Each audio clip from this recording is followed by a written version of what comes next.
What's going on with y'all? Welcome to HDiiTV. You're now rocking with your boy.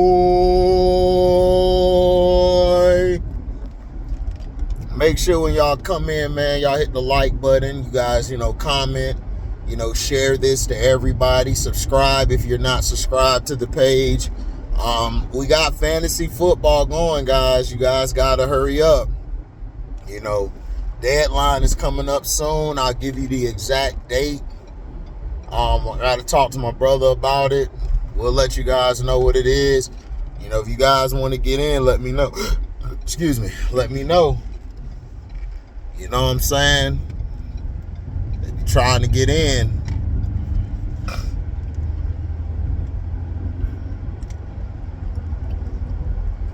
I'm going to make a video on it, telling you how everything works, what's going on. We're going to talk about the rules and all that. But you guys got to let me know. Also, the Patreon, guys, is $3 a month. You guys can follow me also on Rumble. You guys can also, on Rumble, we talk about politics on that channel. On my other channel, DZ Report, we talk about entertainment, movies, and all of that stuff. We talk about that. So, you guys, let me know. You guys, if you want to super chat, like I said, you guys can super chat, whether the video is a premiere or live, and you guys can leave a super thanks. A super thanks is in the comment section. You click, I think it's a heart. You can leave a dollar. If you guys give $1 a day, that'll go a long way. If you ain't got $1 to spare, it's like, come on.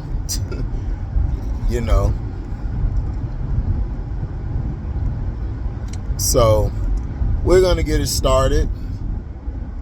The NFL offseason, my brother hit me up about, they're talking about the Niners could trade, the Bucks could trade Godwin for Ayuk.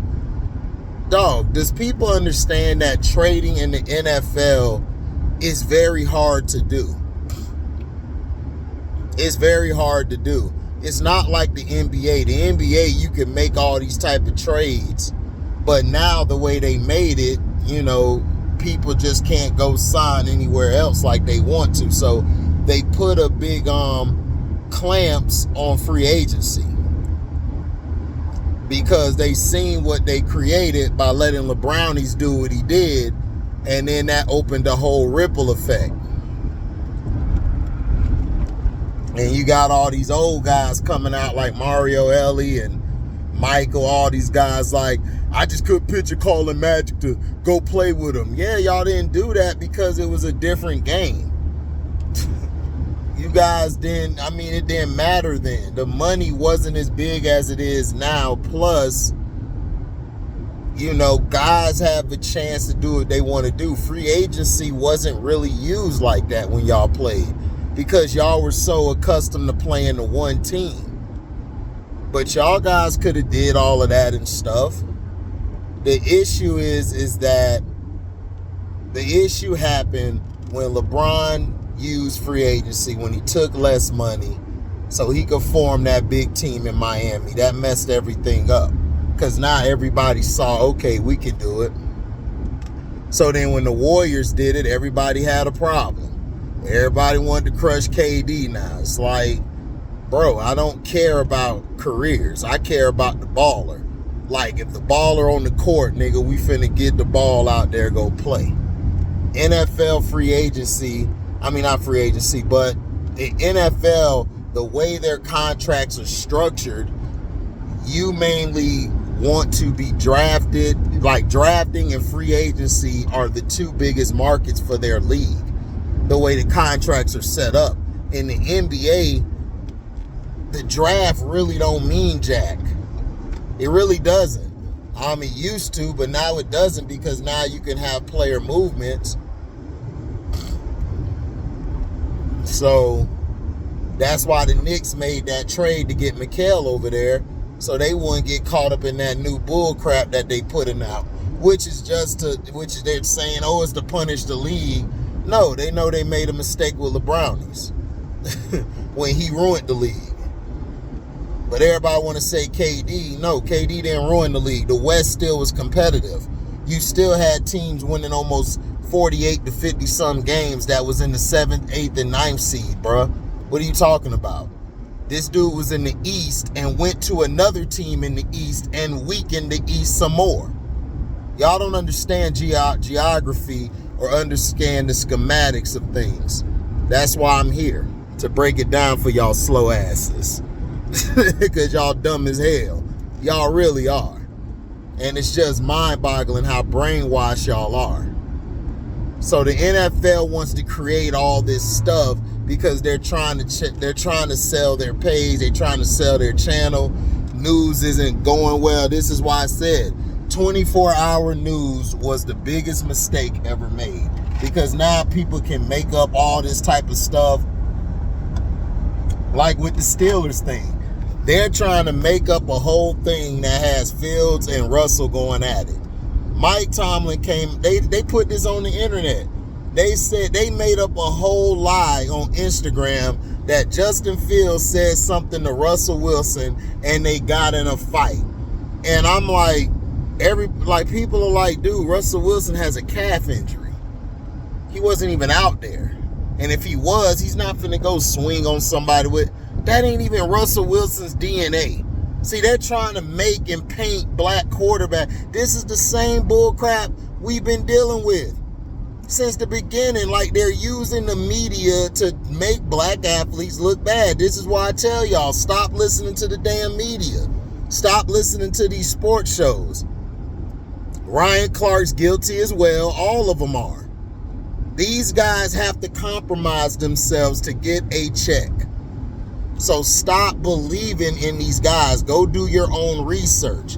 There's local reporters there. You got to deviate between which one is really being unbiased compared to the bias. Because there's a person in Baltimore who just hates Lamar Jackson.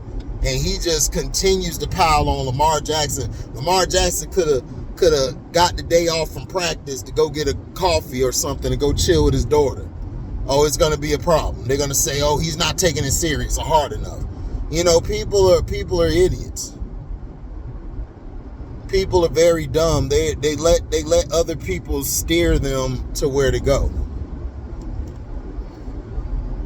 But no, Russell Wilson and Justin Fields are not fighting. Russell Wilson will be the starter. Yes, Justin Fields has looked a lot better than he has, but this is just training camp. Joe Milton III in New England, he's out playing Drake May, but nobody's talking about that really. You just hear them talking about over here, and then you heard Arthur Blank had to come out and say, no, Kirk Cousins is the starter. We know he's the starter. Kirk was going to start. I just said, if Michael Penix looks good in preseason and all these other, in camp, and Kirk starts struggling early, I wouldn't be surprised if they pull him, because I'll pull you. I don't care if I'm paying you all this money.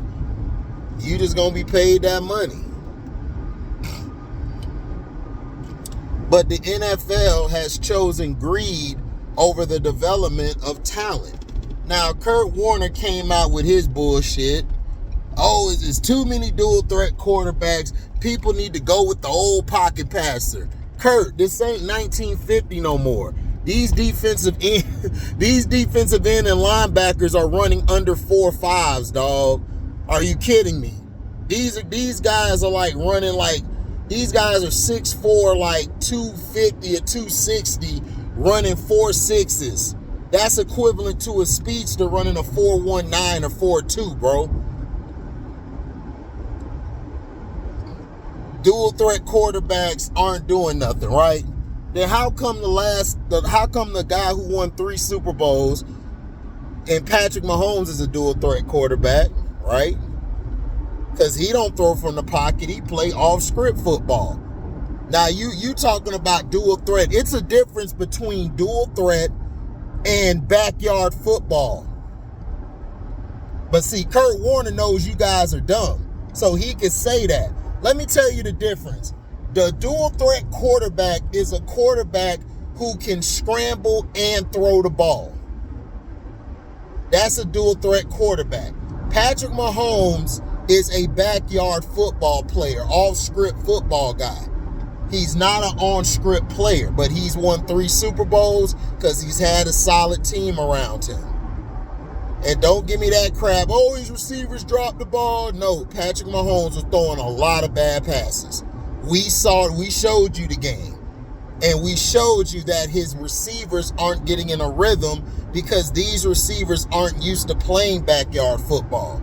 Like a person like Tyreek Hill can play backyard football because he can't run no routes like that. He's just all speed and athleticism. That's all.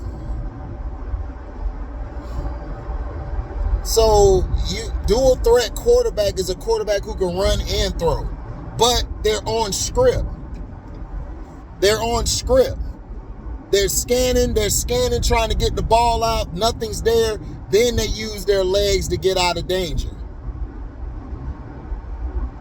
Lamar Jackson was a scrambling quarterback at first. Then he became a dual threat quarterback because he could throw the ball and run. Now he's starting to turn into a pocket passer who so happens to run. Cam Newton was a pocket passer. He was just athletic where he could run, but he's a pocket passer. Cam scanned, threw from the pocket, all of that. But you guys don't want to respect that because y'all think every black quarterback runs. Warren Moon was a pocket passer, but he could scramble out the pocket when it was time to. Randall Cunningham was a dual threat quarterback. But Buddy Ryan just wanted to use his damn speed all the time and get him killed. And then when he starts staying in the pocket, he got his ass hurt by staying in the goddamn pocket. Same with Lamar Jackson. Lamar Jackson got hurt staying in the damn pocket.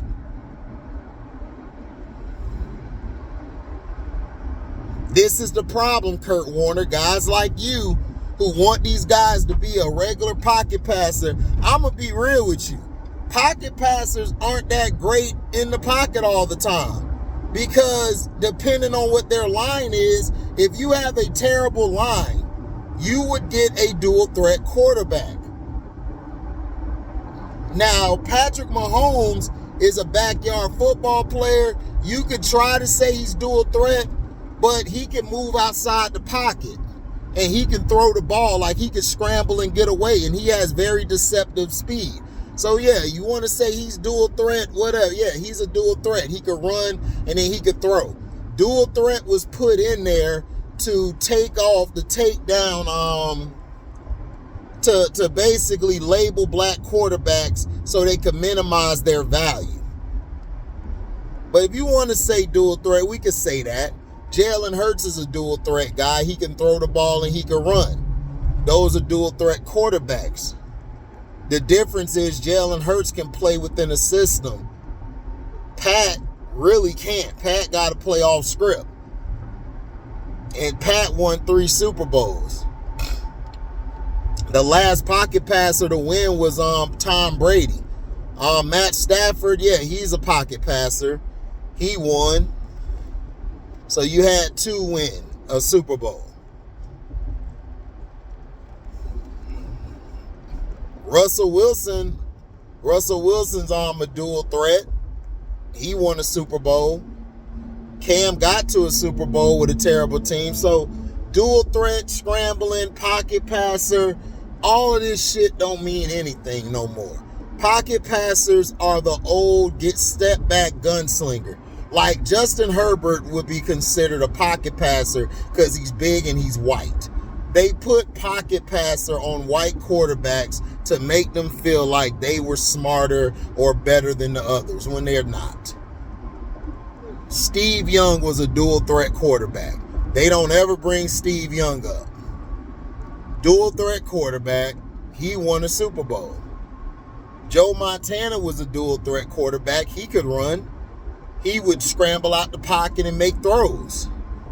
He could throw on the run. Fran Tarkenton, same thing. Roger Staubach could run and throw. So what are we talking about? So how are we going to classify dual threat? Dual threat is somebody who could pass and run, right? How about we just say quarterback? How about we say on script or off script quarterback? Let's do that.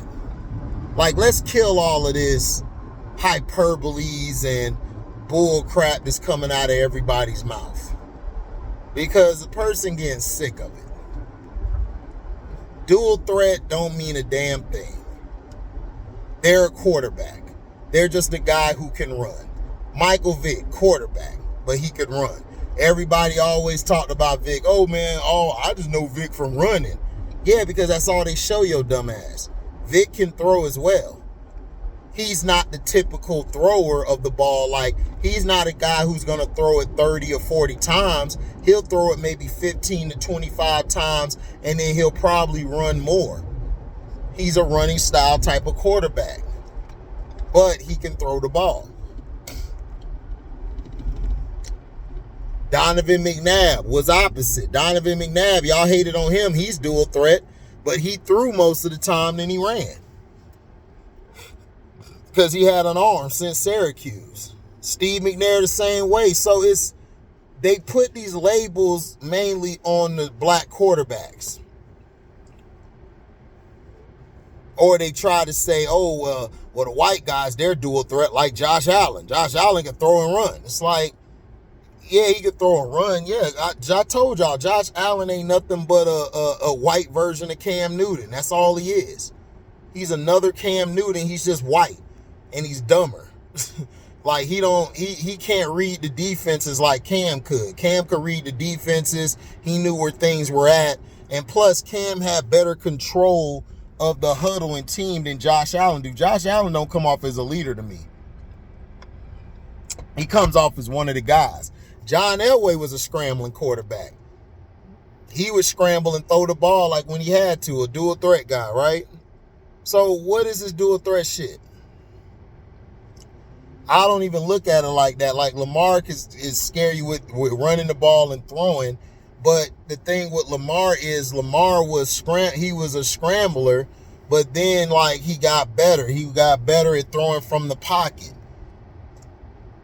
And he's a quarterback. So early on, he was running because he had to. They didn't have a strong line. And then the next year, he was throwing the damn ball lights out. And y'all still was hating on him.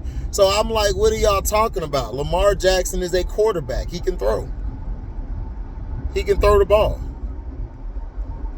So let's stop with the lies. Let's stop with the fairy tales and all of this crap. And the media is just putting out all of this stuff because they ain't got nothing else to talk about. They're too busy trying to hate on players and diminish players instead of just being honest about players. You know, that's all. It's like, come on. Like, we gotta stop all this, dog. Like, we gotta stop listening to the media. The media ain't doing nothing to help us. They're not doing anything to highlight our games. Just give the quarterbacks their due. This dude Lamar done won 2 MVPs. Got his team to the playoffs like every damn year almost, except for a couple when he got hurt. Joe Burrow has actually been hurt more than him. And y'all don't call Joe Burrow out. Josh Allen has not been good since that game he had against the Chiefs. He's been horrible. But y'all don't call that dude out. Now y'all blame Stephon Diggs. Now Stephon Diggs ain't there. Now what you gonna do? What, y'all gonna blame Keon Coleman? Y'all gonna say Keon Coleman the problem? Y'all gonna say Keon Coleman the problem, right? Y'all gonna blame him, right? Y'all gonna blame Jalen Hurts when Philly don't do nothing? We ain't gonna look at the other 10 other players on the field. That's why I said I don't listen to the media. Thank y'all for listening. I'm out. Deezy.